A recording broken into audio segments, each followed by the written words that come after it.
Hello, welcome back, y'all. Dr. Nicole Truesdale here as always. I'm your host and guide for this podcast, Abolitionist Dreamscape. So welcome. All right, y'all. Now I know I'm a little late. I'm about 2 weeks late from my regular scheduling of shows coming out. And I want to say first, thank y'all for your patience, as May has been a month for me. Now, this is actually timely because the conversation that this episode is about is one that I had with Laura Chung from the Awaken Aligned podcast. If you hear from season 1, she and I did a long conversation about astrology overall. And this time around, we wanted to focus it a bit. And I asked her to come back and talk with me about what we call kind of astrological middle age, because both of us are in it right now. We're both 42 years old, going through various kind of major transits that we will all go through at certain times in our lives. And I was in the middle of these transits, and we were talking about these transits, hence why the episode's a little bit late this month, because I am in the midst of my Uranus opposition, which we talk about in the conversation. So I won't go too much into that now. But that meant that as Uranus is in its kind of last months of Taurus, my one-on-one relationships, because this is in my 7th house, have really been going under a shakeup. And it's not just romantic, it's really friendship and a lot of business. So May has been Maying for me in terms of me having to literally take a hard look and reevaluating my one-on-one relationships, in particular, my business relationships. So y'all had to get my money right this month. I'm gonna be honest, because some folks have me fucked up. Other folks, I'm trying to learn. I'm trying to be in partnerships with. So it was a lot of learning this month, along with a lot of shedding and grieving, because this is also hitting my moon and my Chiron. So Uranus is really forcing me to have to really look at both. It's so cliche, but mother wombs, wombs of self and my body, and how I relate to it, how I see myself, but also really having to have me transmute a lot of the kind of hurt and pain that I've experienced in one-on-one relationships and take the lessons from them so that I can learn how to move forward in a way that's healthier for me, because Chiron is the wounded healer. And so that's what May's been about for me as well. So I really had to come on. I came offline. I'm not doing any more TikToks. And don't really plan on doing any new TikToks going forward. And I'll explain that in the next episode, y'all. The next episode will just be me talking to y'all about some thoughts and revelations that I've been having over the season. But it's also had me really take a step back and ask myself, what do I want to do with this, with my life? And I know, that's constantly a constant kind of question that I pose and that all of us are going through, but it really is a season of change. And because Uranus brings change. So if I'm in a Uranus opposition in which I'm being asked to literally reevaluate and change both my sense of self and who I'm in relationship with, because this is my 1st and 7th axis, then I have to be able to move with the energy of change. This shit ain't fun all the time, but it is necessary. So that's where I've been, y'all. And now I'm back, okay? But speaking of change, though, this is really timely because in my Patreon right now, we are reading Octavia Butler's Parable of the Sower. And we are toward the end of the book, and we will be moving on. The next book we will be reading will be Parable of the Talent, which is the second book in the Parable series. And it's really on point right now because this is a book in which Octavia Butler, as a beautiful sci-fi writer, was able to vision out from the early 1990s what she saw our present moment was going to be from 2024 on. So Parable of the Sower is a visionary tale of what happens when society refuses to really embrace the energy of change, but change comes. And what happens when people then have to figure out what does it mean to re-understand living in life in times of chaos and death and destruction. And in doing so, the protagonist, Lauren, creates what she calls a new philosophy of life that is called Earthseed, in which God is change. So what does it mean to work with the energy of change? And if change is God, you can think of God in any kind of capacity. For me, God is creation, God is living, God is life, God is in all of us, because we are connected as living beings, needing one another to have life. Then how do we work with the energy of change? That's what we're talking about in my Patreon. So to support the kind of work that I do, y'all, I really recommend going over to my Patreon. Your tiers start just low as $5 a month. up to 100. And really, at the landscape level, is where you will get a lot more of my musings, a lot more reflections, and really talking through using different literatures, different our music and art, what it means to break the things that don't work for us and then dream of what could be in the present. Because if we don't dream in the present of what it means to live, we will just keep reproducing what is. And what is right now in the present is death and destruction. We are all walking dead. So what does it mean to take back our life? That's what my Patreon really is about. And how we do that for me is dreaming. We have to invoke the imagination. We have to invoke the creativity. We have to invoke the sensual. We have to invoke the sexual. We have to invoke the mental, all of it. We have to invoke our humanity. So really, what does it mean to be human? And I think this is where astrology really can help us. And this is where I'm going to turn to the conversation with Laura and I, because when we come to these moments of crisis, when we come to these moments of tension, when we come to the crossroads of life, individually and collectively, and right now we are in a collective big ass crossroad in which destruction and death really are knocking, because if we cannot respect death, we cannot know what it means to live. If we are finally feeling as a collective and pushing back and saying this is wrong because you cannot take life and tell us this is living, y'all, then our humanity is being invoked. Our bodies are coming alive. Empathy is at the table. And when we feel others' pain, right, then we understand our connection, which means then if we don't want to feel that pain collectively, how do we invoke joy? How do we invoke peace? What is real peace? That is not placating conflict, that is not placating power, but is allowing us to actually fully live. And this is where, again, astrology comes in, because of the astrological middle age between 36 and 45, when we start with our nodal returns, when the nodes return to where they are, and then you start to hit a Saturn square, Saturn asking us to review what we were doing in our decisions after our Saturn return. And then the outer planets start talking loud as shit, because Neptune squares our natal Neptune. Pluto will square its natal Pluto, and then Uranus opposes where it natally is, asking us to crack through the conditioning bestowed upon us by power and its ability to weaponize and take stories and histories and creativity and feed it back to us. What does it mean to look through that illusions and peer into the looking glass of self? So this is why middle age is so important. It's a time in which we are meant to change and invoke and embody it, not fall back in line. So if we are meant at this time, as age bracket, to really come into our sense of self and ask ourselves, what does it mean to live? What do we really want? Then it is our responsibility as well to be part of the creators and creating what futures will look like in the present. Okay, so I talk about a lot, talk about that a lot more, excuse me, in my Patreon. So you can go ahead in the show notes. I will have a link to that as well. Okay, so let me go ahead and stop talking now, and I'm going to turn it over to the conversation with Laura Chung and I on astrological middle age. And as always, y'all, let me know what you think below. Go ahead and in whatever format you're listening to this podcast on. If you are in your middle age, astrological middle age, how's it for you? What's going on with you? If you've already passed it, what advice can you bestow?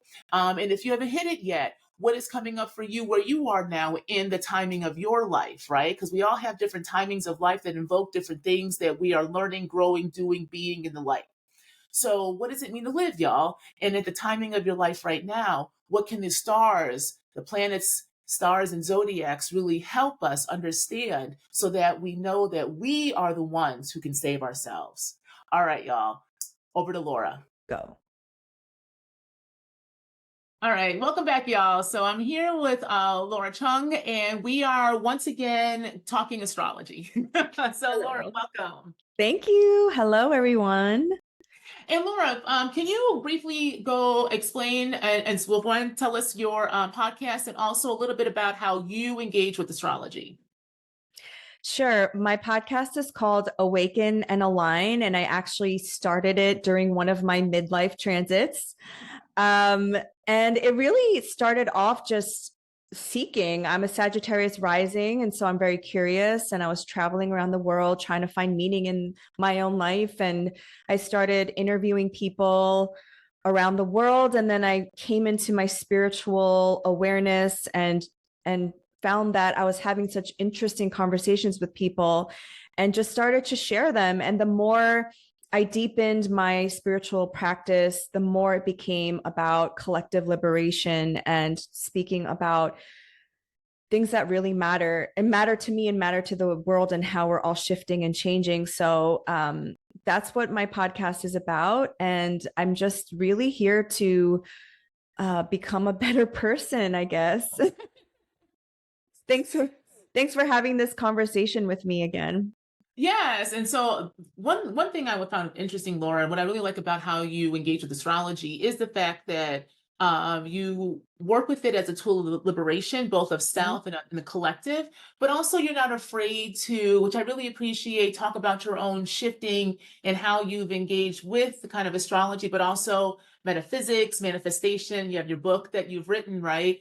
In in the background. But I think it's really important because what I liked about your journey as you've talked online is how you've also challenged yourself to re-examine what you thought about when it comes to like manifestation and metaphysics as you brought in your personal experiences in the world around, right? So I think Yes. what I really love is how you grow with your practice. And I Thank think a lot of folks need to do that. Like we had to give ourselves permission to grow in our practice of working with astrology or cards or metaphysical or laws of nature so that we can allow ourselves to grow versus just reproduce. Thank you for saying that. I am not afraid to make mistakes. I'm not afraid to put myself out there, but that comes with a lot of work, like a lot of self work and self awareness. And I think that I'm also an Aries, so I'm kind of like fuck around and find out, you know? I'm like, Oh, well, that's man, right. just being in the status quo is so boring to me. So I'm like, why not just like ruffle some feathers along the way? But see, this is exactly why I want to talk about this, right? So, me and you have been talking. We're getting to know one another, and a couple of other folks that I'm meeting right now around our age. So both Laura and I are 42.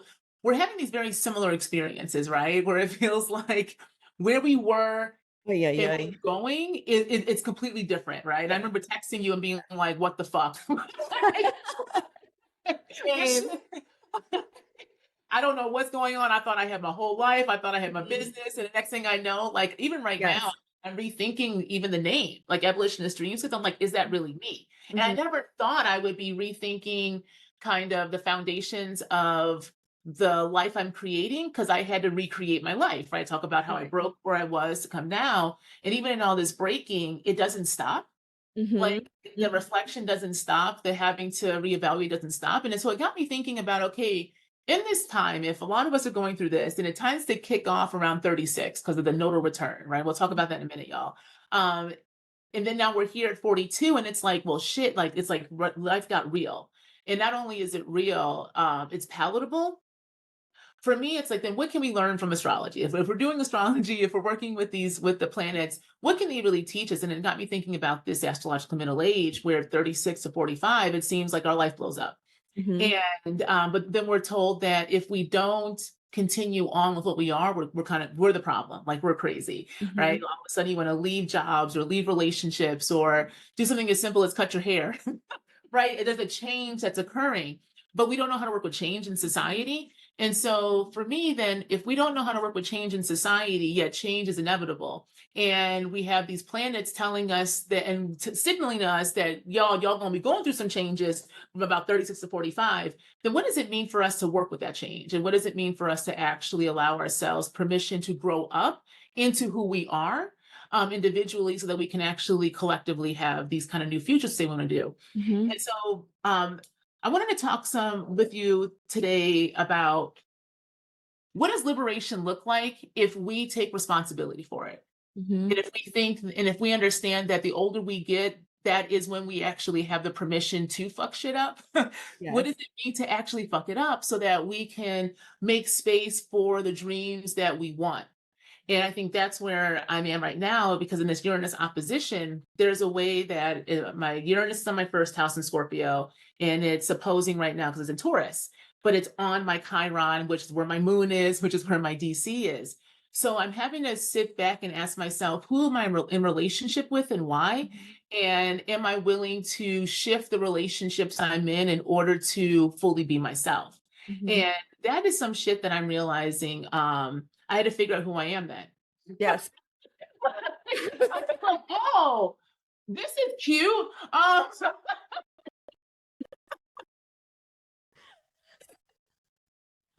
Okay, then who am I, right? I Yes. think then you think you know. I thought I knew, right? Okay, I thought I Mhm. knew this whole fixed sign, the Scorpio, the Taurus, the Leo. I thought I knew, and I'm thinking, okay, I'm flowing, I'm learning how to flow. No, bitch, you weren't. You were still holding on in control. So this last month has been feeling like, how do I say, anything that's not really going to work for me in the future is being blocked. Like Mhm. it really is being blocked. Business contracts aren't going through that should have gone through. Relationships have started to be stagnant, and it's like this crossroad of asking myself, okay, then what does freedom making and taking really look like for you? Mhm. Um, and a lot of it is having to let go, Mhm. right? You said something earlier about work. It's a lot of self work, Mhm. and we think about work and this kind of going and doing and like, expenditure, and like you should feel like, feel depleted because it means you did something, you feel good, right? And I'm realizing right now the work is having to be still and sit and feel and engage and allow things to come. And I'm not really sure. It's interesting because it's bringing in a different energy at a time in which all the outer planets are moving into more action focused signs, right? So we Yeah. having the outer planets moving into air and into what is it? Into Fire. fire. Yeah. And I feel like right now it's like very earth and slow, even Mhm. though you feel this ramp up, right? And so I don't know. For you, how has this kind of middle age area for you been right now in your Mhm. life when it comes to these kind of transits and breaking and shifting? Could you say you started your podcast at the very beginning of one of these transits? Yes. Has that gone through a Mhm. transformation itself? Yes. Well, I just want to say that I have gone through my Saturn square, my Pluto square, my Neptune square. I haven't yet gone through my Uranus opposition, but I also have Uranus in my first house. So when Uranus goes into Gemini, I'm going to be experiencing what you just said too. And I have to say that where I'm at now, I just feel so much more myself. I feel so much more in my body. I feel more embodied.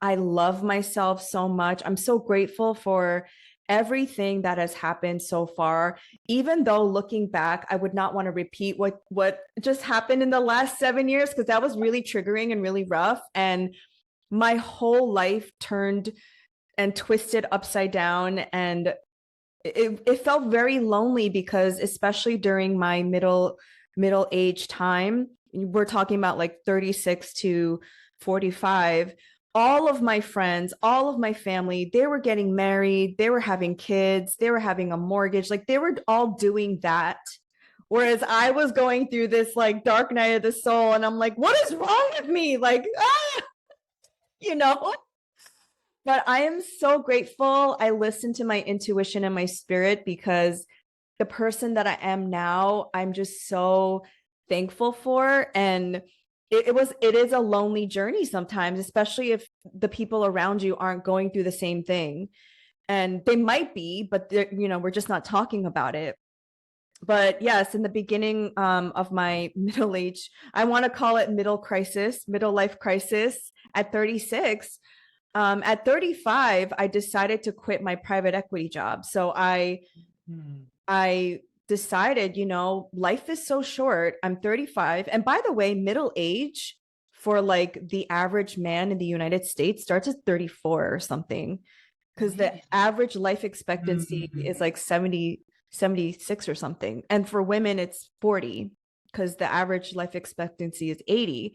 So I don't know. I had this crisis moment. Like, if I don't start living my life according to my own inner compass, then I'm going to be miserable for the rest of my life. And I'm going to be chasing something that's never going to satisfy me.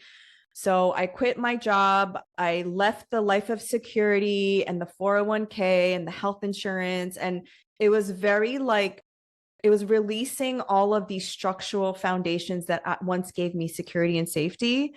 And I'm not going to lie, it was very difficult for many years after that. I questioned my decisions. I was like, oh, it would be so easy to just have an office job and have health insurance. And but I just kept coming back to my spirit and my soul. And this is why I believe this is such a spiritual journey, because you have to surrender so much of what you believe will give you safety and security. And in lieu of that, you'll have so much more to gain through your own internal foundation that honestly, like, it cannot be bought. Like, it cannot be found through an institution or a marriage or anybody else but you. So I know, like, that's a long-winded answer to say, like, it was worth a journey, but of course it was triggering. Oh, so let's talk about, okay, let's, beautiful, Laura. No, the thing is, the journey and triggers, I think, is really important right now, right? Because it really is a journey. And we were talking earlier, and you said something before we started recording, which I really loved, where you were saying this is a slow process, like it's a slow burn. It's a slow burn of transformation, right? Where with these peaks of just like intensity, right? Where it's like, okay, it feels like it's quick, but if you really look at it, it's a slow burn and asking you, like, what do you need to give up in order to actually do what you say you do? Love yourself, right? Actually love who you are. And so if we think about that journey, for folks, it starts at that nodal return right on 36, right? When the nodes come back and we have to kind of face our destiny by looking at what we're used to, very comfortable. And so when you're talking about the safety and security thing, as a Sag rising, that's something I really admire in mutable signs. Like you'll see it and then you can at least work with it a bit more, right? Like, so you're like 35, I don't like this shit. What does safety and security mean to me? At 35, I asked that question, but it took my ass till about 38 to be able to I be like, mean, fixed signs takes you right? Especially that Taurus moon, because that safety and security is so important. And you really do think that if I just keep grinding, it'll be okay. Right. If yeah. I just keep going, it'll be okay and just pivot. Whereas like the that kind of mutable energy, it's like, yeah, this shit ain't working. Oh, It's I not was like, goodbye. Yeah.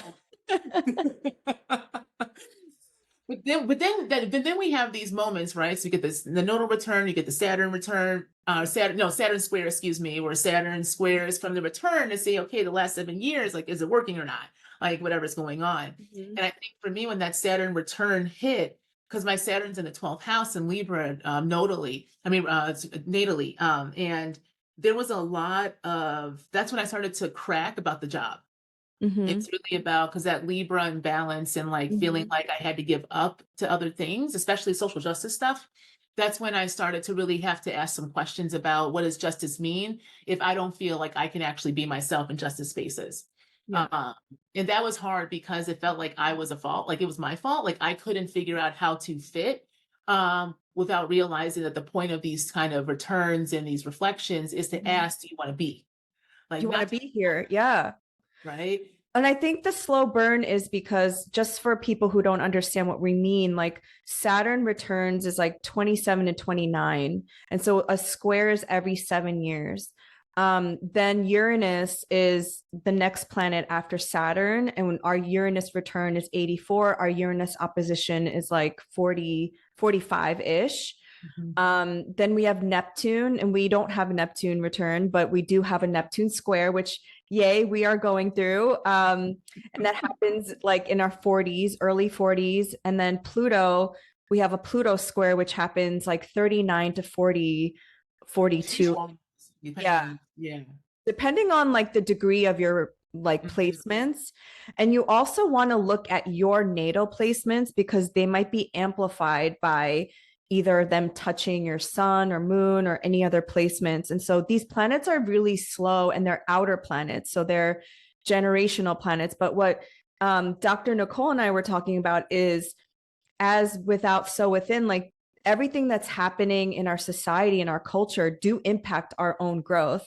Mhm. And that's why individualism is a myth, because yeah, we're going through our own natal chart and the transits, and yay, I'm having a Jupiter return, that's super fun sometimes. But then It's like, oh, the things that we're aware of in our society and the genocides happening in the world, that does impact our own growth.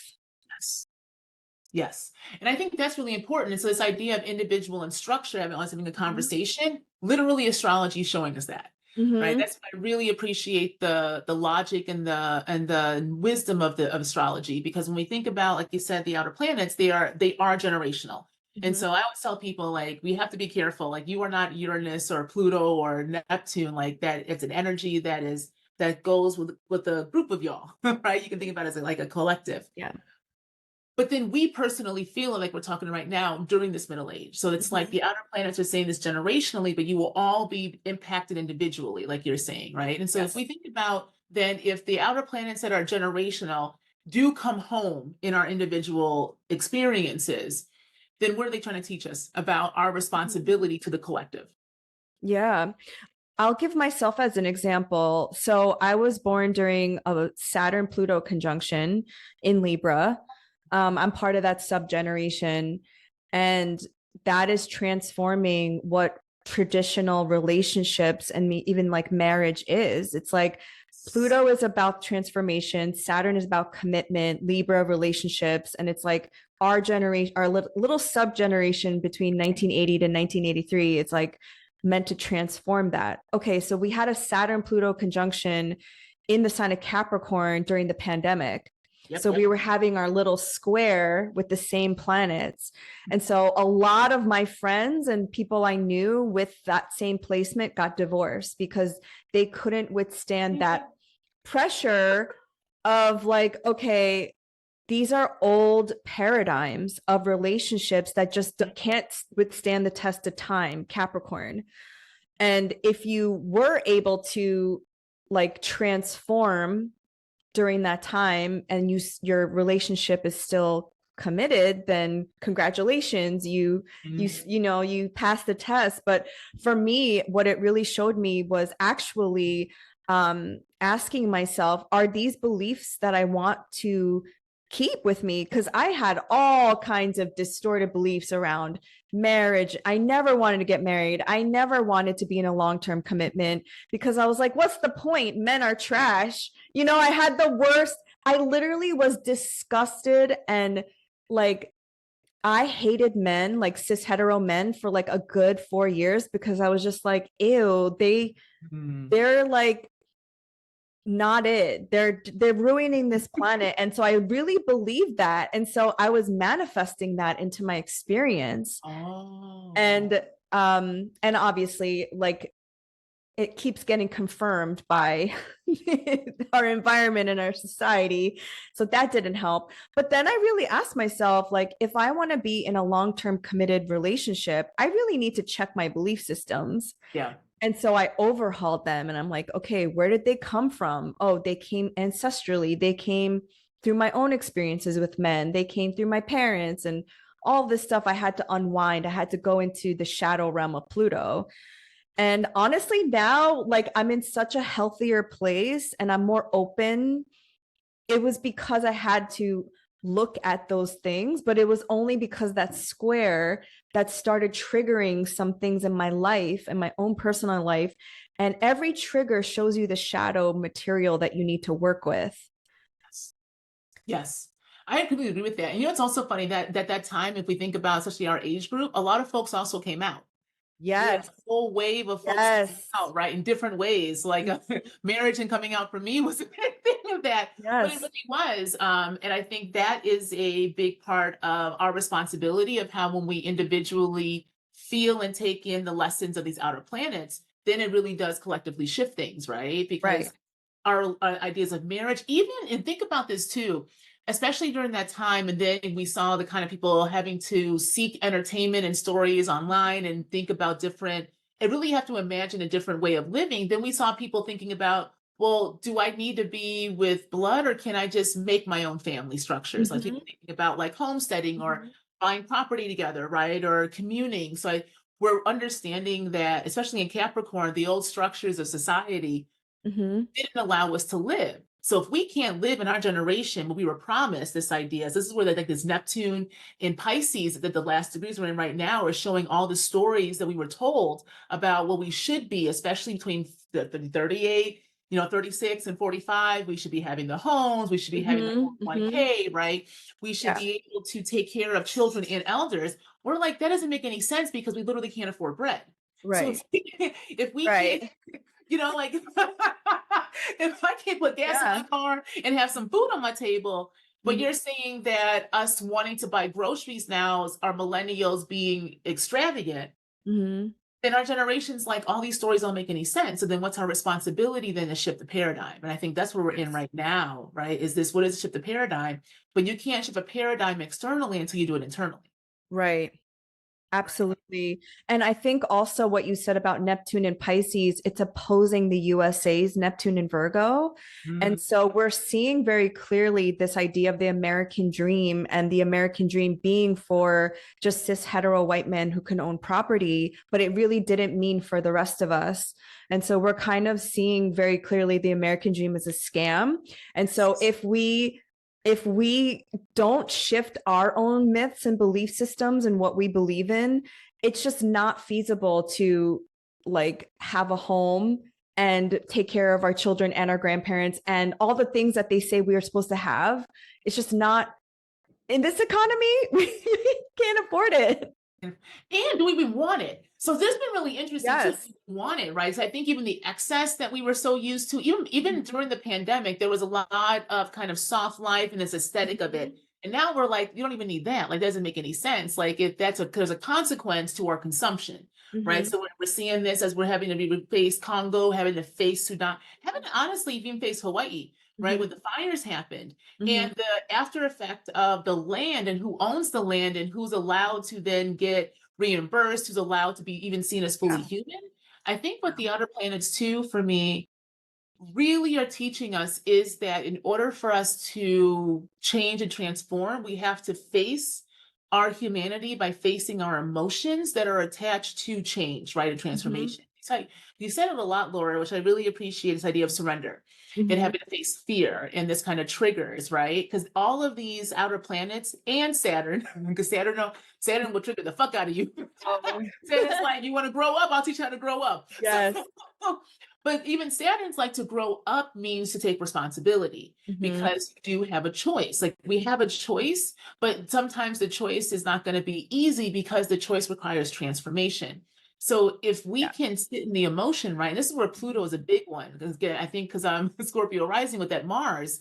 And it's interesting because you're Sag rising, so you're Jupiter. So Mhm. Jupiter, technically, with Sag and Pisces, they don't necessarily have the direct connection like some of the most inner planets do, Yeah. right? The outer planets. And I'll explain that in a minute for folks who don't know what I'm talking about. But y'all Jupiter rule, folks, it's really interesting to me because it's almost like y'all sit in the middle.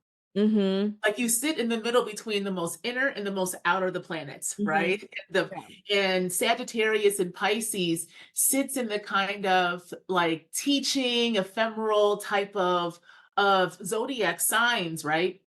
And so when you think about your own journey and why you talk about, I think about your work a lot with manifestation and to be able to shift and the way you work with your own life. It's so Saturnian. Yes. Sagittarian, excuse me, Yes. Sagittarian, right? It's so Sagittarian. I live in the realm of belief. You have to. And I honestly think that I think also going through all of these midlife crisis transits really like humbled me, because like as a young fire and my chart is predominantly fire and air with like 2 water placements. I like literally lived this life of Delulu, and just like anything is possible, and then like and privilege, honestly, so much privilege.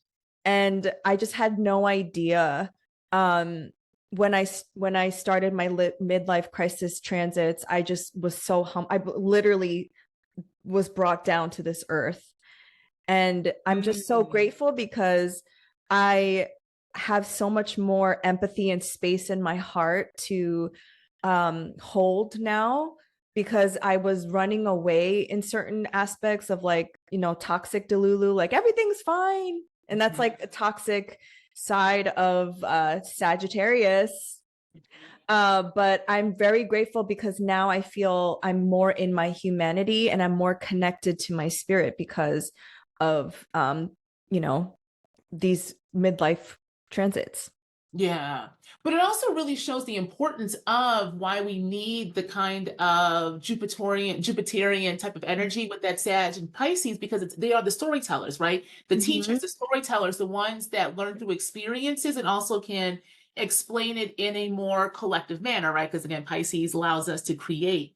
And if we think about it like that, especially with Jupiter being in between these kind of very inner and very outer planets that have us see self, but also then how it relates to out the society, then it really does matter whose stories we tell and why.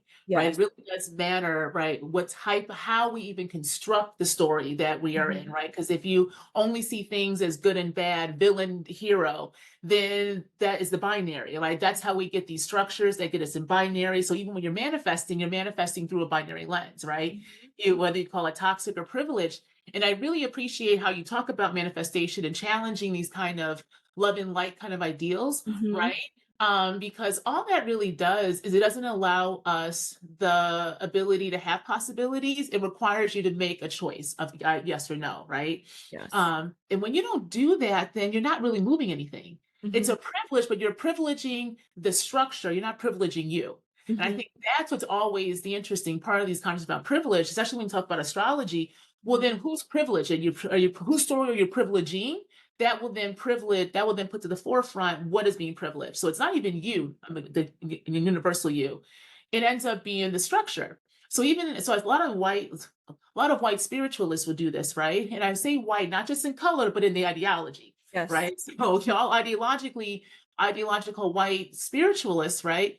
This idea of manifestation, and when you're trying to manifest something through this idea of love and light, and we're thinking about Neptune and Pisces right now, this shit's been delusional for the past 13 years, right? We really saw the heightening of manifestation and love and light and the reemergence of who are them old.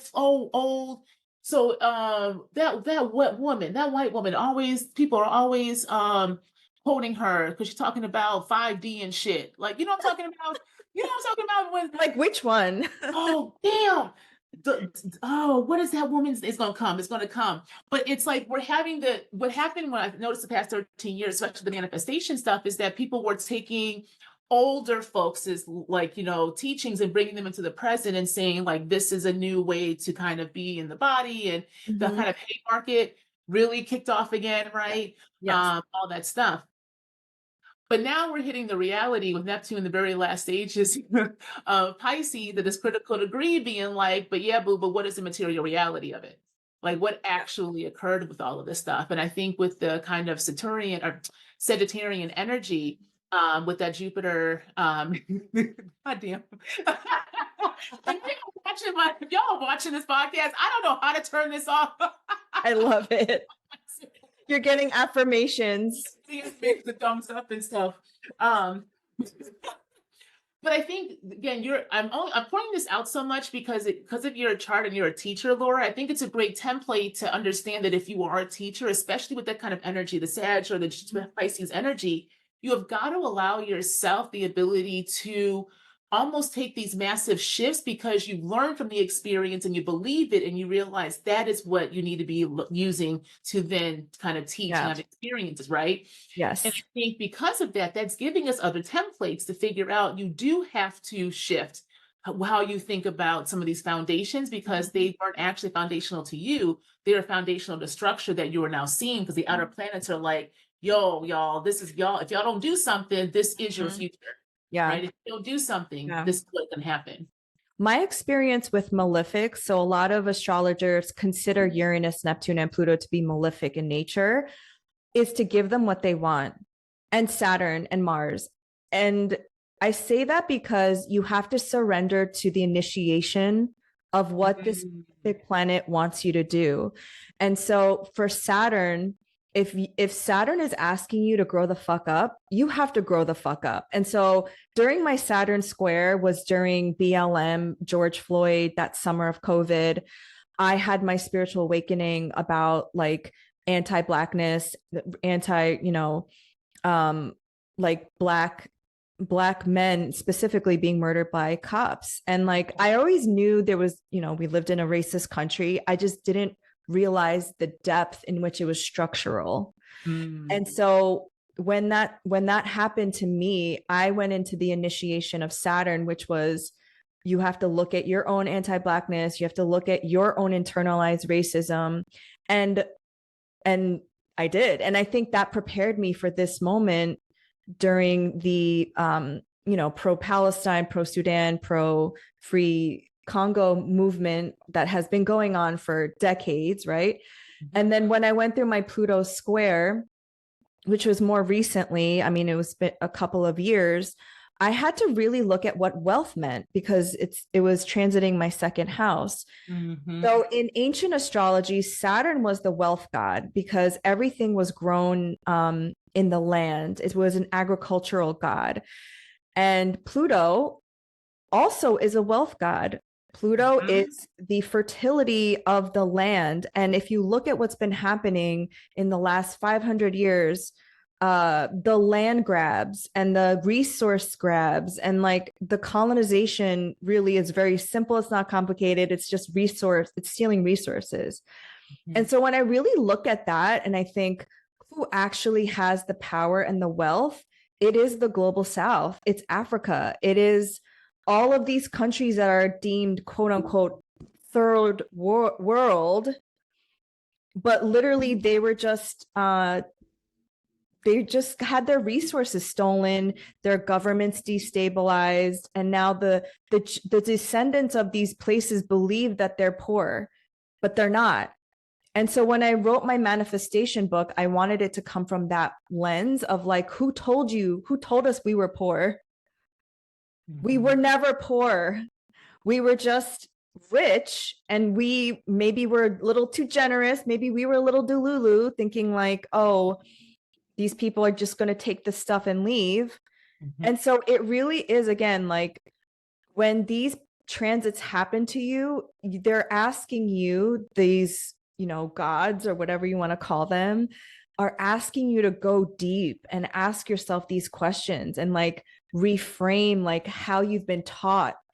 And when you come from that place, you're like, that kind of self-esteem and confidence can never be shaken again.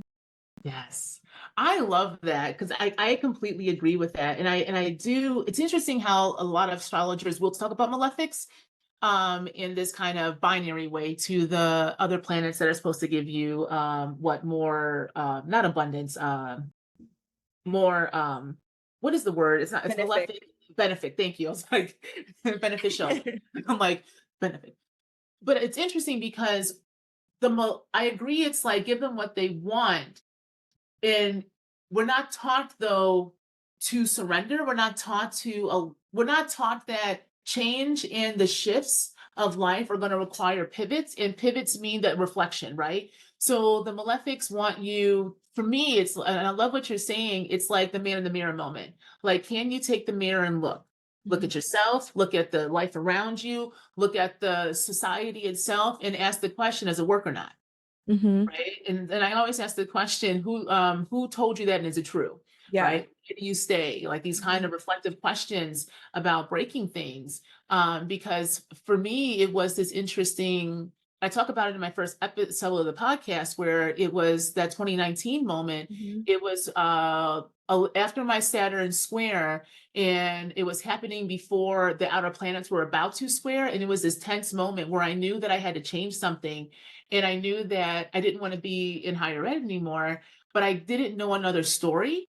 And so I felt like I had to make it work. It's that Taurus moon, right? Right on the Chiron, right on the descendant.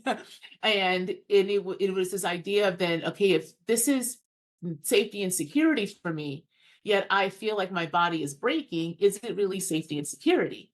Right. Mm-hmm. Like, and if it's not, and if I break that and if I move away from that, then what can be possible? Mm-hmm. And that's where it's the triggering, right? It's like, can you talk with your emotion versus having it work you? What is your fear actually saying? And I think Pluto especially requires you to look at fear. So does Saturn, right? Saturn and Pluto Yes. really are saying like to be human means that you're going to have to face the reality of what it means to be human. Mhm.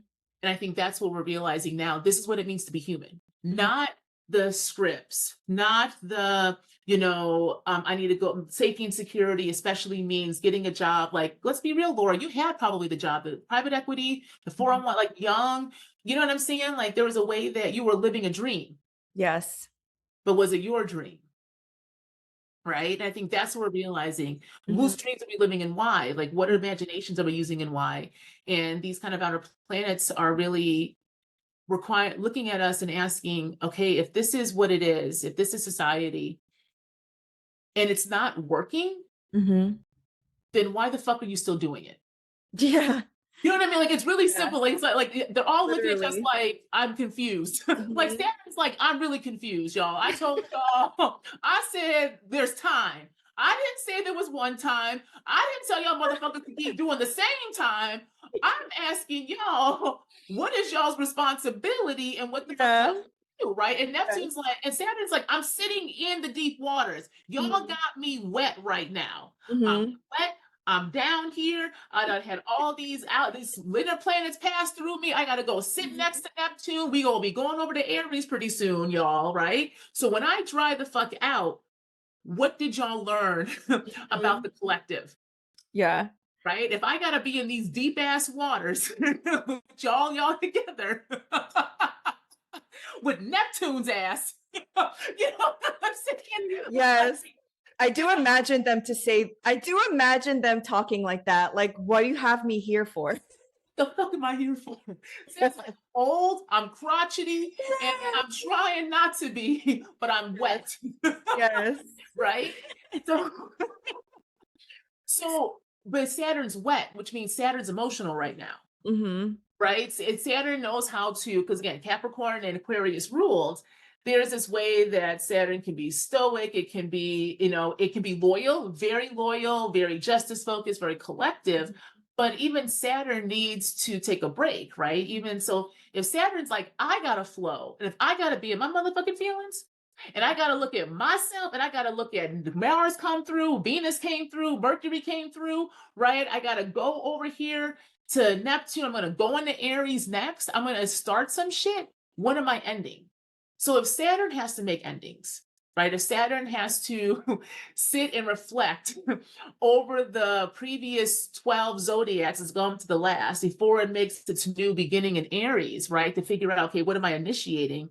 Then why the fuck do we think we can't do that?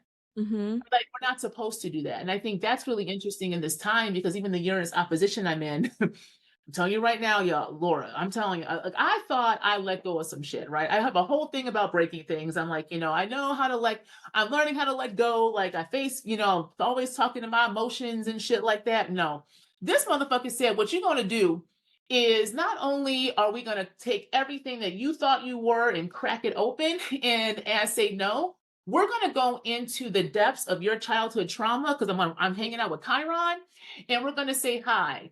Here is your childhood. Here is everything about you and your relationships that you wanted to hide from. We're going to bring it here because if you really want to go into the next part of your life Yeah. as who you say you want to be, you Mhm. have to face the things that told you you could not be that, Yeah. right? You had to That's let things go. Well, you had to let all of that go because you had all those conjunctions in your Taurus house.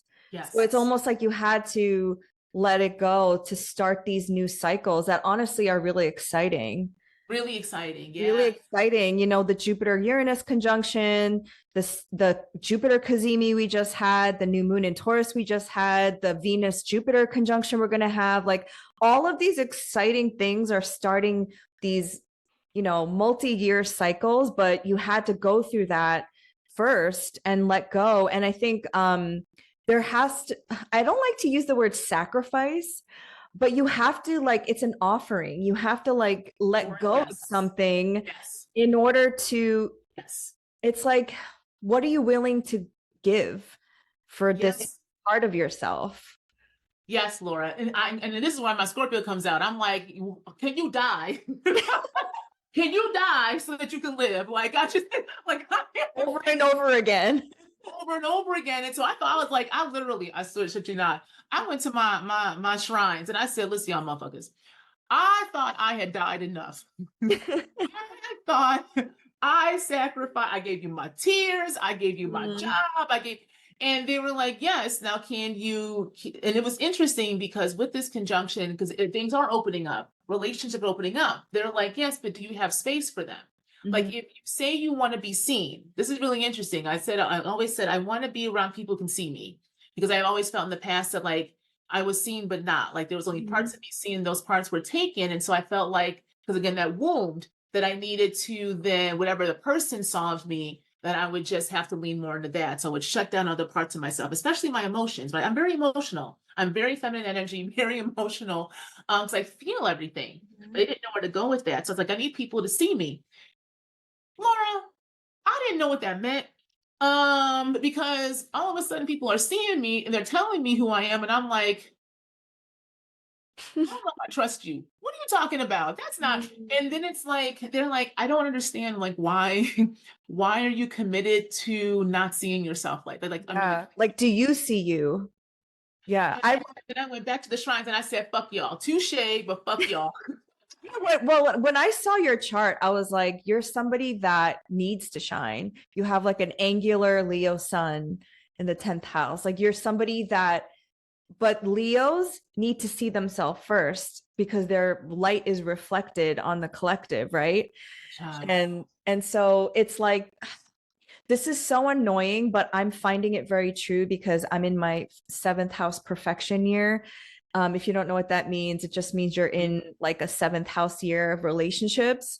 And everyone that I meet is only a mirror to myself. And it's so annoying because I'm like, I just want to blame this person. I just want to put all the onus on that person. But no, it's me. It's me. It's me. Me. Hi. I know I'm the problem. It's me. Yes. It's so annoying. And the more aware you become, like the more awakened you become, the more you realize it's your responsibility. And that's it. And that's the thing. It's your responsibility. And I was like, okay, so how do I take the responsibility on, but not again have old patterns and beat the shit out of myself about it? Yes. Right. And Mhm. so this is where I was realizing where grace and compassion come in. And this is something that I've really been sitting with, especially with this Uranus opposition coming out of my, because I've already gone through Neptune and Pluto. So this is kind of the last for me of this stuff.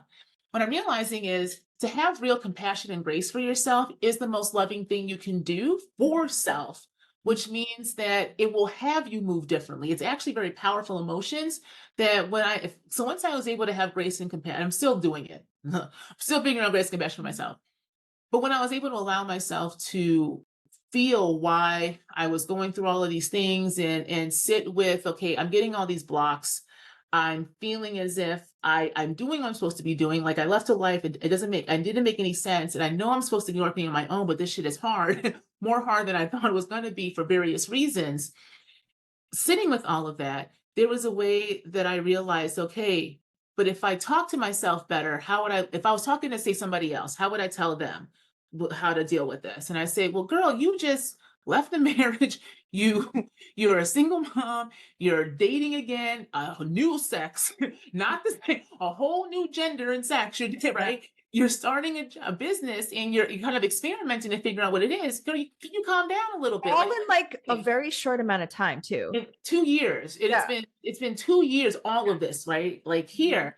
And I was like, oh shit, I'm kind of hard on myself. And I had friends being like, you are really hard on yourself, girl. Like Mhm. you. So when I shifted that and I was like, okay, what if I was like just kinder? Let me tell you something. It's really interesting because a lot of the anxiety started to go down a bit. A lot clarity came up.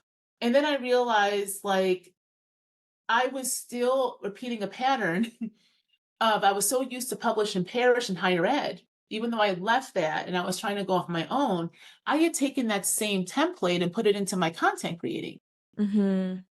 Right. So I realized the last month or two, and I'm being really honest with you, Lauren, with everybody else who will listen, the last month or two, I've had to really step back and ask myself, did I want to be a content creator, or was that what what made the most sense, because that was what I was used to, of having to give up shit for free to try to be seen.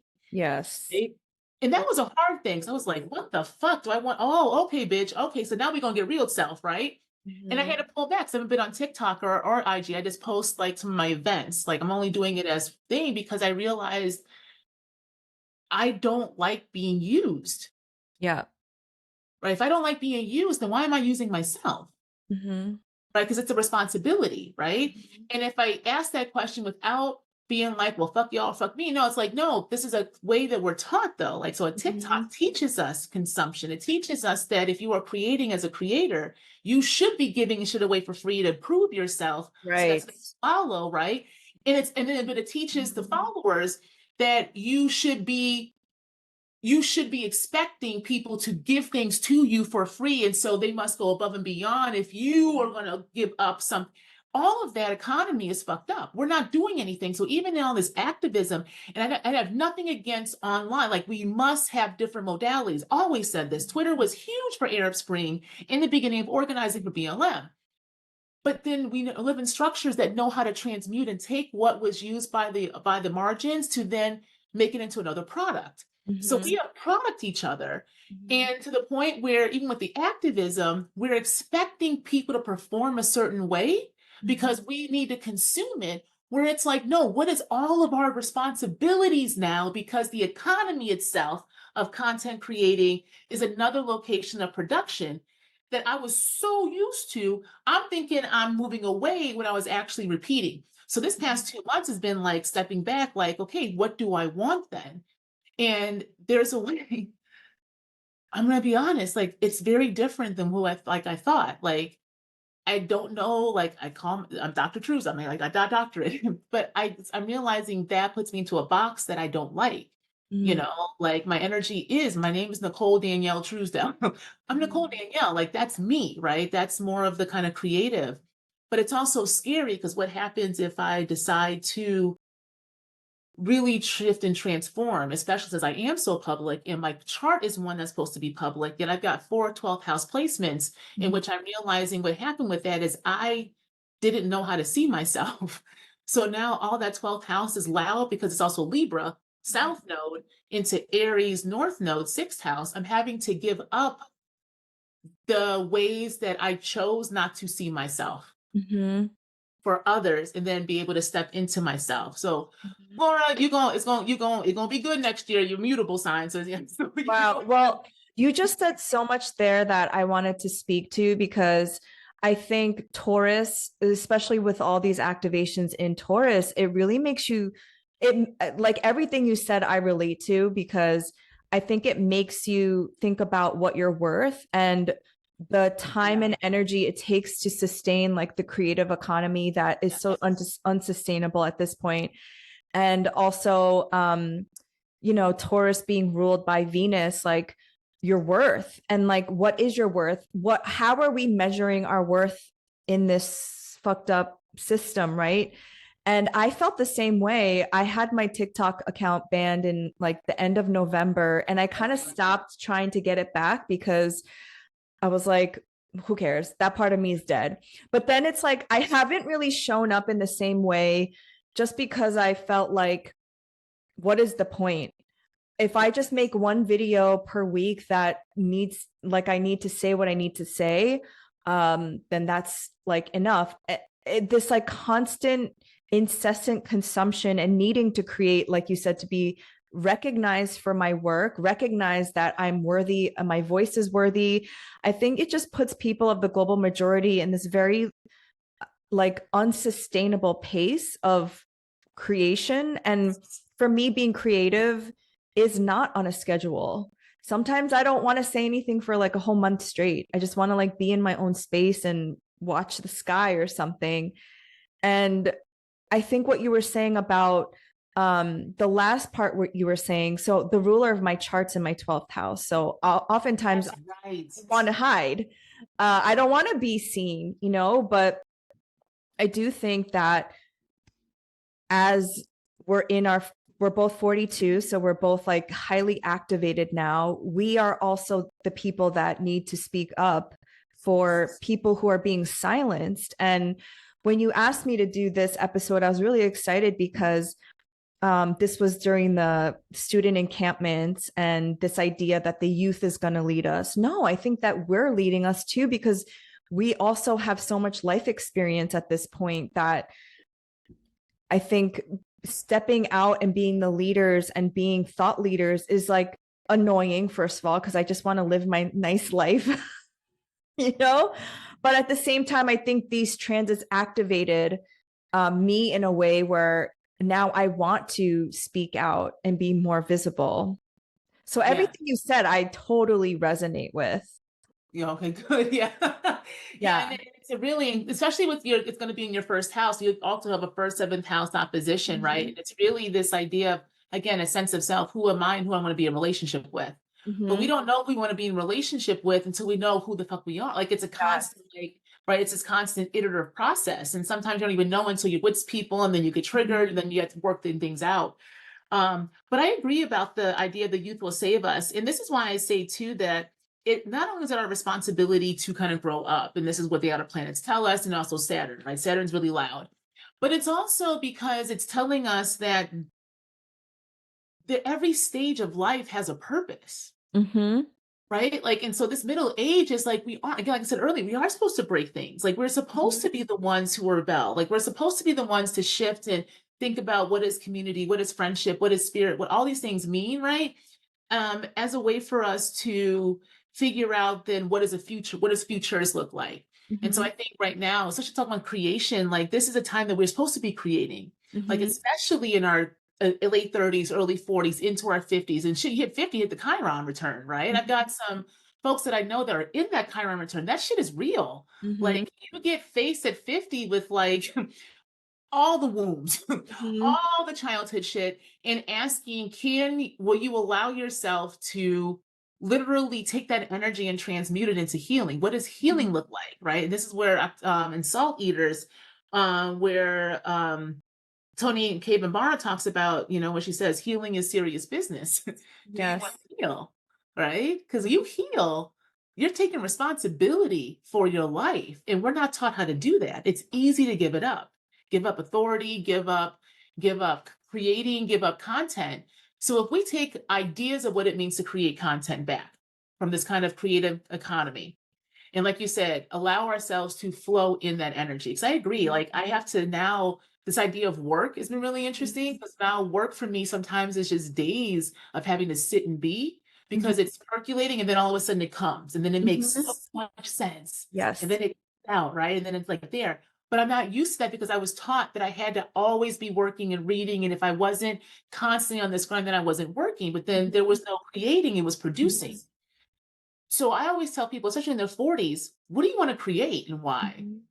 What stories are you telling? What archives do you have? What where do you, when you look to youth and you say they're going to save us, what about what you're seeing is inspiring in you some kind of action, but you're afraid or don't know that you can take that action. So you're seeing it on somebody else, Right. right? Or like, well, I also think like, so the kids that just graduated college are 22, right? So they're going through their Saturn return as well. And they're in a different generation where, you know, in certain respects, I think they're also awakened in a way that is similar to like our generation because Mhm. they've just when they were born 1999 1990 like 2000s like Oh, yeah. so they have literally grown up post 9/11, the age of the internet. So it's almost like we're, I don't know, maybe this is just a far-fetched hypothesis, but we're almost at the same state because I didn't get the internet until, I was in, I don't know, grade school, high school High maybe. school. No, we didn't get to high Yeah, school. high school. Hmm.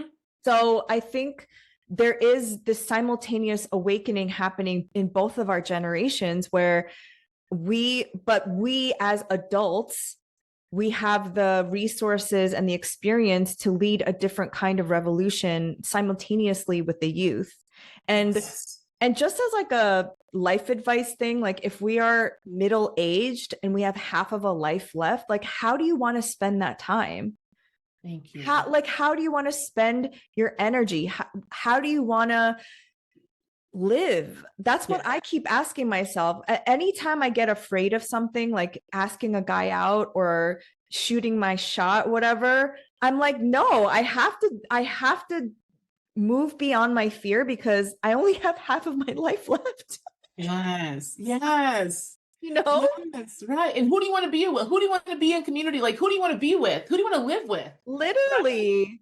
How do you want to spend Yeah. your time? How do you want to spend your money? Who do you want to, Yes. what do you want to talk about? And I just like, I think I do in certain respects, like have a lot of empathy for people who can't change because I'm like, God, that's just so boring. Your life is so boring. Like, what are you doing? Light a fire under your ass. But it's like, I don't know. I just think this life is so short and we're at a moment in history where I feel like, and I'm sure every generation has said this, that so much change is happening so quickly. And I don't know if you feel that way too. I think it's like quick and slow, right? Because I think it's there, like like you said earlier, it's a slow burn, but then you have these moments where it's like it's palatable. It's like, no, it's here, right? Like even if you try Yes. to deny it, it's like, no, it's here. Yes. I think it's interesting. Like now we're seeing because of those outer planets all changing in the next such a short amount of time together. There's also a way it's like if you don't change, you are dying. Mm-hmm. So Mm-hmm. we look at older generations, especially talk about the boomers a lot, right? Okay, yes, but I think with the boomers, there's a way that that generation understanding and definition of change was so narrowed in reaction, right, to other things that they are afraid of themselves. This is why we're not seeing the humanity. There's no Yeah. humanity to be had in people who don't want to understand change because that means that they are cutting off parts of themselves. The Mm-hmm. only way we know how to live is through change. This is why I Yes. love Octavia Butler's parable of the sower is God is change, right? And I'm reading in the Patreon right now with folks to get us to understand like this is energy. So we talk about you want liberation. You can't have liberation without change, right? You say you want truth, well, truth will bring change. You say you want love, well, love will bring like so change is here. This is Uranus, right? So this is really the energy of Uranus, but also all of them because Neptune and Pluto also signal change Mm-hmm. as well, but in different ways. Um, and so I think it's palatable because it's here, right? It's here. And also we can't keep doing the same thing in response to change. And I think that's something that we're seeing right now with the outer planets changing and different types of life forces pushing back against these structures. Well, you said something beautiful earlier about resources, it's completely resource grabbing, right? Mm-hmm. And if we think about the ancients and Saturn being about wealth because it's land, Mm-hmm. and that has and Saturn's like, bitch, I'm still about wealth. Y'all just got me fucked up too. Taking my stuff, right? I don't think Saturn's happy. Saturn's like, I'm tired, I'm wet, and y'all ain't getting it. Shit. Right. I'm trying to help y'all out. Yes. Right? Because it's seeing power, Pluto, which is coming back again. Again, we're coming back around to revolutionary times, saying that revolution took y'all's humanity. Mm-hmm. Right? Revolution is not always going to be for the people. It's just a revolution of something, right? Yes. Rebellion against something. So Pluto is like, y'all, do you want this? Y'all, what this power did in Aquarius last time is it took y'all's wealth. Mm-hmm. Because it not took your land, it took your humanity. Mm-hmm. So if y'all want that shit back, then putting it all on youth who are protesting on college campuses right now is foolhardy. That is one location to push back. But what else is there out there? Because if you're in your middle age and you're not on a college campus right now, but you're like, oh, they're doing it for me, but you're going back to work every day doing the exact same thing and giving your labor up and coming home and not able to be fully present with your family, yet you're saying they're going to save you, right? That's the Lulu. Mm-hmm. That's Neptune and Pisces at 29 degrees, critically triggering all of us collectively about listen, the story is going to change. Who's telling the story next? So Mm-hmm. we're at a crisis right now of faith, right? Mm-hmm. This is Pisces, of faith, of spirit, of what collectives mean, and people really are still looking for gurus. Mm-hmm. Stop that shit, the authority giving up, right? It's Yeah. so easy because we're trained in it with this Christian kind of patriarchal way of colonization that justified the land grabbing, right? So again, Saturn, to go back to Saturn, Saturn's like, listen, motherfuckers, I am now in the sign that is, I'm asking y'all to reevaluate the foundations of this story because I didn't tell y'all to give y'all authority up to somebody else. I told you your authority is in you by taking responsibility for your time and for your life. So again, if I'm going through these deep waters of the collective and Neptune's at a critical degree, I need you to be triggered to ask yourself who is leading you and why. Mm-hmm. Right? Like who is the kind of big daddy in the sky? Because Saturn's big daddy energy, right? Mm-hmm. So like if the kind of big energy is there, and we know that historically the student protests and the sit-ins, yes, there is divestment, but yet we also know that the state has also studied those same tactics. Then what else can we do? Right? This is when I think about what else can we pull back and see things. So Pluto and Aquarius, right now is asking us to pull back. Where is power? Because it's the very beginning of it, and it's now retrograde going back into Capricorn, right? By the end of the year. Pluto is really asking us, okay, review those who are in power. Who is really in power? Who is in power? Review that shit. And I'm gonna say this right now. We need to think about the presidents are no longer working for the university. They haven't for a long time because it's a corporate. Yeah. It's the boards. We got to start attacking the boards. The board is what happens. The board is who dictates what goes on. The board is who is calling those presidents, telling them to call the cops on the people who are there. Mm-hmm. Right? So if Pluto is reviewing and having us review power, Neptune is at a critical degree of Pisces where it wants to be before it has to dry out for a long time in Aries. So you have the Lord of the underworld, Lord of the depth, drying out in Aries for a long time. Stuff's going to pop off, and then Uranus going to go up to its higher octave of Gemini. There's a way that we have to start targeting different locations of power, right? Which means, question for me is, do y'all want the university to divest from these corporations, or do you want to break the university? Mm-hmm.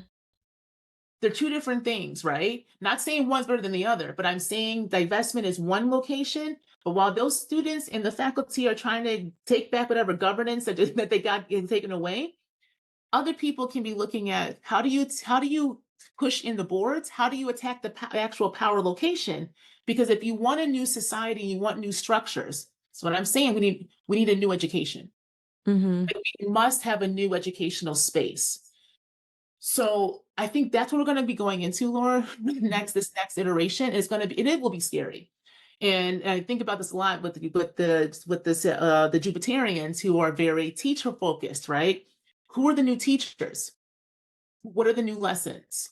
What are the new ways we're communicating and storytelling and creating and developing together that allow us to actually have new structures in place? But you can't build new shit in old places.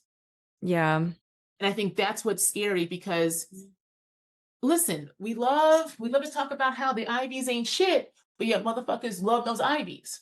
Yeah. I was literally just talking about this with my sister yesterday and how like Ivy League schools are just going to be obsolete in a couple years, I believe, because it's like, what are they even teaching? What are you even learning at these institutions if they won't let you protest a genocide? And I think the whole question of like why an institution needs to have like what is it, $5 billion in endowments anyway, like why are you invested in weapons manufacturing anyway, like what is all that about? I mean, I know the history of why that came about, but why do you need that? I do think with Saturn, so Saturn and Neptune are moving into Aries in 2025. Uranus is moving into Gemini in 2025, 2026-ish, right? Mm-hmm. Pluto is moving back into Aquarius January of 2025. So 2025, we're moving from like feminine water and earth to masculine air and fire.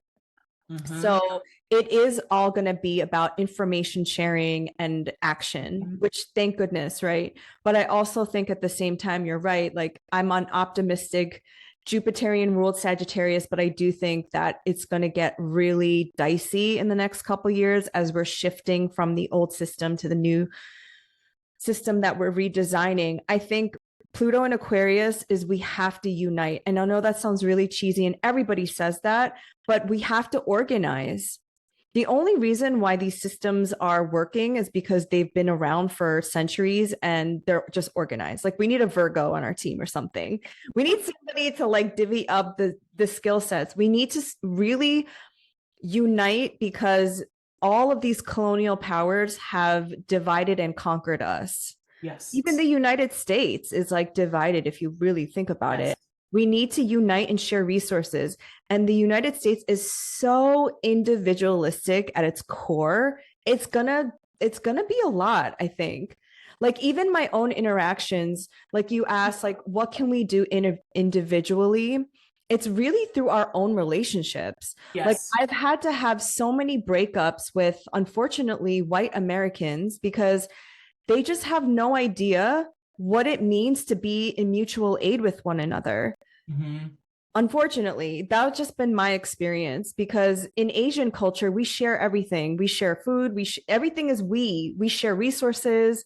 But then I have white friends who they don't know what that is. They don't understand that because of their own lineage of like colonialism and just taking and stealing. Mm-hmm. And honestly, if I was more patient, I would like teach, like this is what we do in our culture. And there really needs to be this understanding of reciprocity and mutual aid. And the way it's set up, the system is designed to divide us. The system is designed as a way to like separate and have competition. And I think we need to get there first. And that is through our own individual relationships. And with Jupiter moving into Gemini, I think we all have to really expand in our relationships and information sharing. I agree with that. And especially because, people talking about how Jupiter is in detriment in Gemini, right? And I tell people, don't think that it means it's going to be bad. Like we got to get out of that binary. It's just Jupiter, you need to be more discerning. Jupiter's going to expand information, but Jupiter's been in Taurus asking you to be in your body. Yes. Right. So Jupiter has been in a sign for a while to get us accustomed to being able to use our different senses. Because if we're going to get inundated, right, with a bunch of, we have AI, we've got the fake news, right? We got the way that people will, and also something that's really interesting too, because of the online kind of content creation for the past few years, there's a lot of groupthink in which people are afraid to speak their opinion or ask questions because they go right to the comments first to see the general feel of it, right? The general tone of something before there's a reaction. I think with Jupiter and Taurus, because it's activated the body, right, and you have to get our discernment in, I agree with you. When going to Gemini, it's like, who do you believe and why? Like Jupiter is still going to teach. Yeah.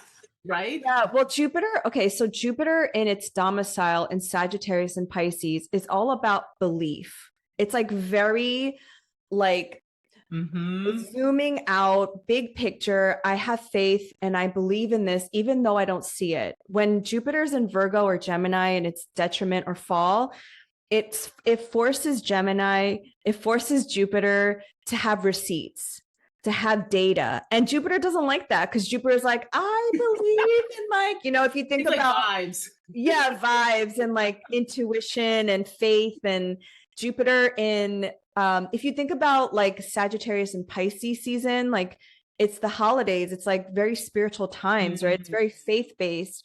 But in Virgo and Gemini, it's like I need to find the data and I need to like see the receipts. And so I think it's just going to make us more, like you said, discerning, and also just get more information before we believe in something, which I don't think is a bad thing. I agree. I think it's we need, it's almost like, because I think about Gemini as the crossroads so much, like the crossroad, the twins. So I completely agree with that because, again, if we have to be more discerning and we have to kind of have the receipts, Mhm. then we have to face ourselves again. So it's another kind of twin mirror moment that we're having to come into, because again, who are we giving our authority up to? So if we are looking to other people, other bodies, other entities to kind of tell us what to do, but yet we have not internalized or taken into consideration what that really means, then we're going to keep reproducing. So again, I think these kind of transits collectively are asking us not only what do you want and why and what does it mean to live, and I love those questions. And I think, and on top of it or with it as well, there's this kind of energy of, how do I say,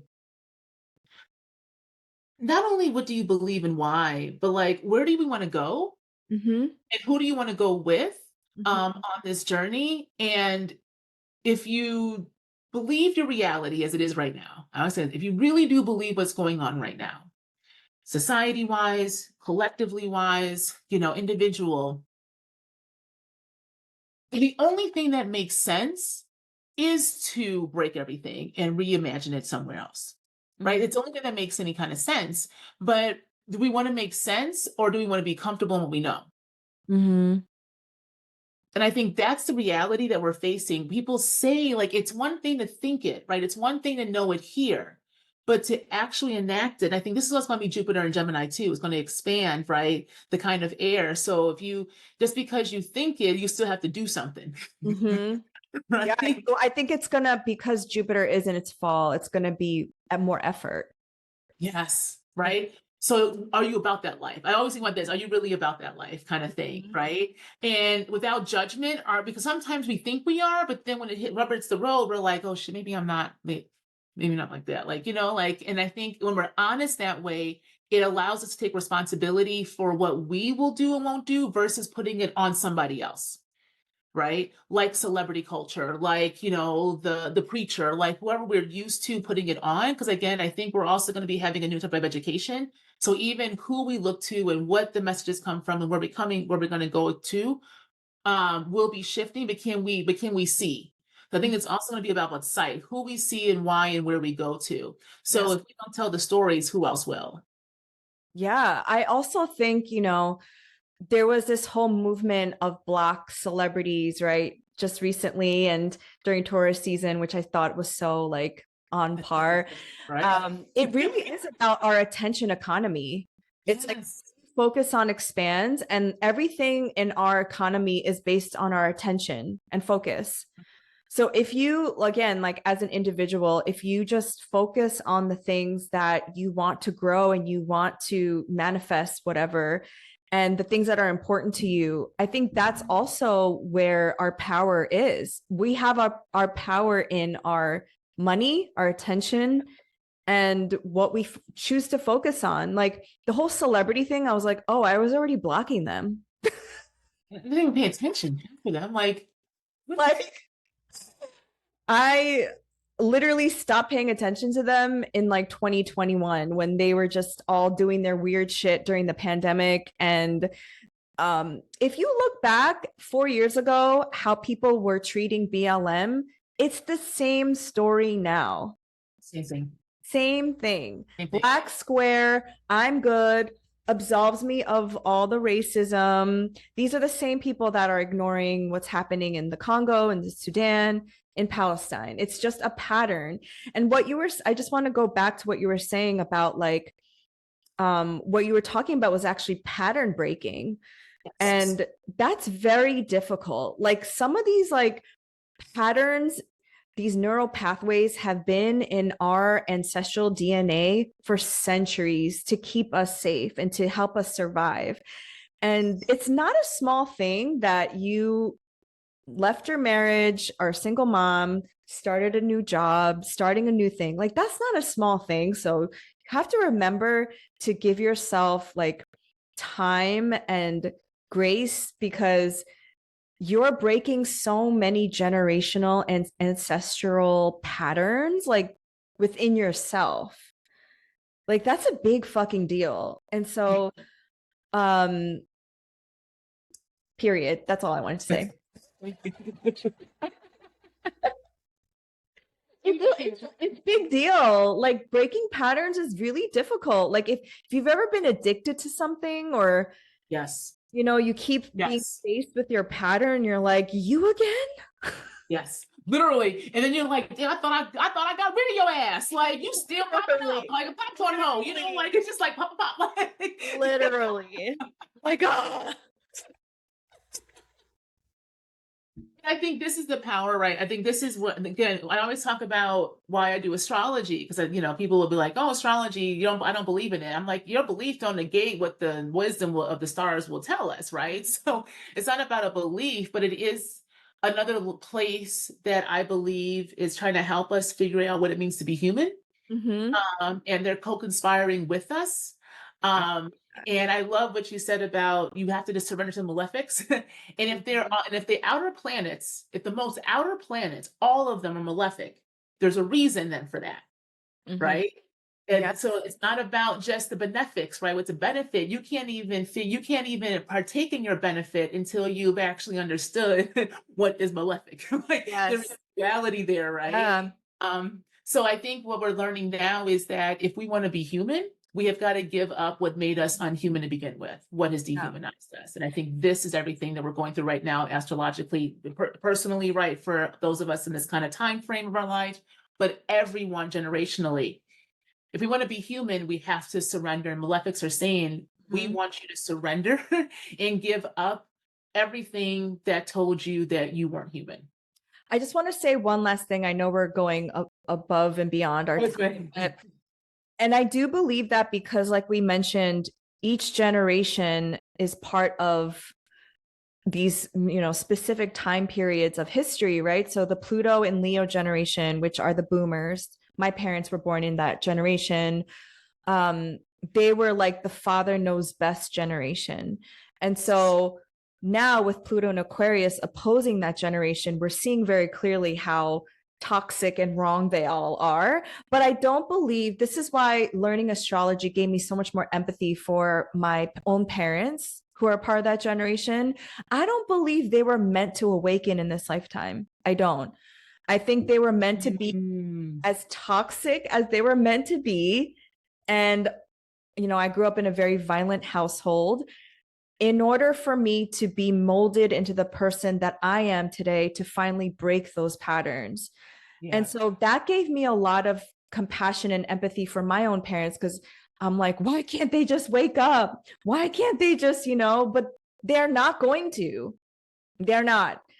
And my wish for them is to only maybe come into this next lifetime with as much grace as their soul will let them be. But I think releasing that hope and expectation of them really set me free, because I look at my chart and I'm like, if there was no such thing as colonialism or capitalism, like what would I do? But I think in my lifetime, I was meant to be a disruptor. I was meant to be an awakener because I came in this specific time period. I don't think I was meant to just like have a quote unquote normal life, because I wasn't made to be normal. I wasn't made to be like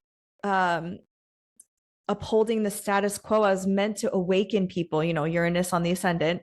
So it's like, in that way, it gave me permission to be exactly who I am and to be as annoying as I can. That's the gift of astrology. I agree with that. And I think it's a perfect way to end, honestly, because it is the permission, right? And I think in this especially in this age range, because again, we're told that we're supposed to already know and be and fix. The stars are like, no, we're giving you permission to completely break and reimagine. Yes. And wherever your Uranus is in your chart is where you are supposed to break and disrupt from what is, because that's where change is in your chart. So both of us are first house, so we will always be going through changes, right? And we will, and our presence will always be disruptive to other places and spaces that don't want change, right? So we will, in our physical bodies, since it's first house, will be uncomfortable, right, in those spaces. And I think if we allow ourselves the permission to be like, well, that's what our higher selves know how to ghetto that shit was decided for us this lifetime. then what happens if I just do what I wanted to do, right? And I think that's Literally. the permission. So I want to let's wrap up here since we've been going. But I really appreciate speaking with you, Lauren. Hope we can do this again as well. I Yes. love these kind of topics as we engage with them as well. But the one thing I want to take away, what we just talked about, and I really loved how you both started and stopped this episode, speaking about the slow burn at the very beginning of change and how we have these big moments of like realization. But now we're ending it with, can we give ourselves permission to allow ourselves to go through that journey of the slow burn with Yes. the intense moments so that we can come in this next part of our lives, the second half of our life, and actually live. So, Mhm. I what does love it mean to live, y'all? Yes, Right? What does exactly. it mean to live? Exactly. Thank you so much for this nourishing conversation and just like the permission to just be ourselves is the gift, right? Yes, Yes. yes, as always. And as always, y'all, I will have information for how you can reach out, listen to Laura's podcast, Awaken Align, as well as her book and how to are you still taking astrology readings, Laura, for the public, or have you pulled back from that for right now? I am for right now, but That's TBD what I thought. for the future. Yeah. Okay. Yeah. So please go ahead and follow Laura. Laura is on IG. You do have a TikTok, but I believe you're more active on IG though, right? At least Right now, yeah. right now. Okay. So IG, and TikTok, and again, I'll have all those information in the show notes below. And as always, y'all, keep dreaming, keep exploring, because it's through the dreamscapes that we can actually allow our imaginations to give us the futures that we want. All right. Until next time. Bye.